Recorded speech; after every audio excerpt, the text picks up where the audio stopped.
au printemps. Et mon cœur et ton cœur sont repeints au vin blanc au printemps, au printemps. Mars 68, c'est le printemps. Mais sur le campus dijonnais, à quoi sert le printemps si les étudiants ne peuvent pas rendre visite aux étudiantes et réciproquement? Chose importante, parce que c'est le départ de l'affaire. La libre circulation dans les cités universitaires. Donc c'est une liberté qui a été revendiquée très vite. On a occupé pendant 15 jours, 3 semaines, les pavillons en alternance, la nuit pavillon de filles, la journée pavillon de garçons.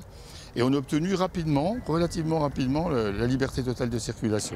La liberté de circuler, les CRS parisiens en usent et en abusent 2 mois plus tard. Le 3 mai, ils pénètrent à la Sorbonne, expulsent les étudiants et donnent le coup d'envoi de mai 68. Le 3 mai, après l'intervention des CRS à la Sorbonne, il y a un appel qui est fait.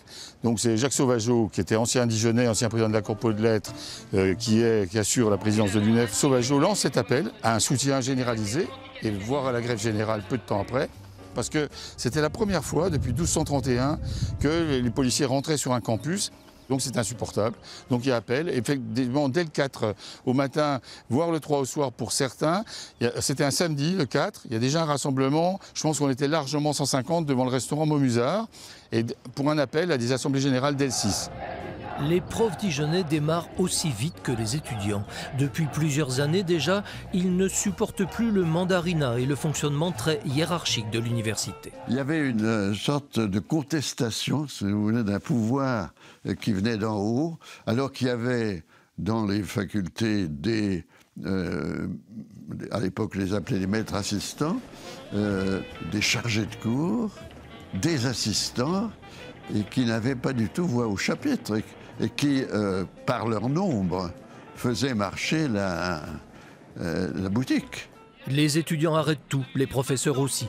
Bientôt, le rideau se lève sur le 3e acteur du mai 68 dijonnais, et pas des moindres, le monde du travail, industrie, services publics, grands magasins. Au plus fort du mouvement, entre le 20 et le 25 mai, 40 000 personnes sont en grève à Dijon. De plus, fait inédit jusqu'ici, tous ces gens se rencontrent et se parlent. Dès la première semaine, il y a eu des contacts, notamment entre les étudiants et les gens de l'EDF. Et puis il y avait aussi les cheminots. La bourse du travail vient à un lieu d'AG. Certains amphithéâtres de l'université permettent à des ouvriers de la CGT, de la CFDT, de Force ouvrière de venir débattre avec les étudiants.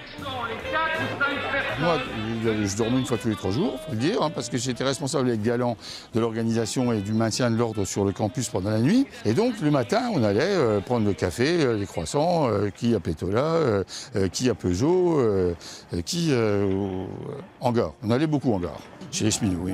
6 mai, 9 mai, 11 mai, 13 mai, les manifs s'enchaînent. Certaines sont à contre-courant. À Dijon, l'anti-mai 68 donne de la voix et parfois plus. Les étudiants de droite et d'extrême droite ont un allié de poids, le SAC, Service d'action civique, une officine gaulliste assez musclée et bien implantée. Le SAC régnait en maître à la mairie, il ne faut quand même pas l'oublier. Bon, après, Robert Poujade l'a dirigé, même personnellement, mais le SAC était omniprésent, donc voilà. Et là, ils ont essayé de venir nous déloger de l'université. Un soir, ils sont arrivés ici, casqués et armés.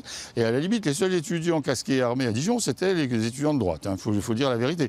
Qui paradaient, d'ailleurs, rue Chabot-Charny, qui défilaient en casqués, armés, barre de fer, en plein jour, sous les yeux bienveillants, entre guillemets, de la police. Dans les circonstances présentes, je ne me retirerai Pour autant, à Dijon, pas. les affrontements furent rares et les forces de police plutôt discrètes. 50 ans plus tard, ce qui tient le haut du pavé dans la mémoire des acteurs du mai 68 étudiants, c'est plutôt le souvenir d'un émerveillement. Quand on vit un événement comme ça, forcément ça marque. C'est une inspiration à la liberté, au droit à la parole, à changer la vie, à changer le monde. On avait vraiment cette ambition-là. Et on a eu la possibilité d'entreapercevoir que c'était possible.